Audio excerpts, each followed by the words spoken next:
The A-series aircraft, short for attack, were built for one mission: to dominate the battlefield with firepower and precision. Among them, the A-10 Thunderbolt II and the AV-8B Harrier stand out as the last prominent representatives still serving in the U.S. military.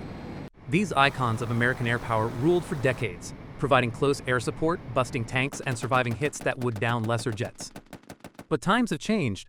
Modern warfare isn't about flying low and slow anymore. With advanced air defenses like Russia's S-400 or China's HQ-9B long-range missiles, these aircraft are sitting ducks.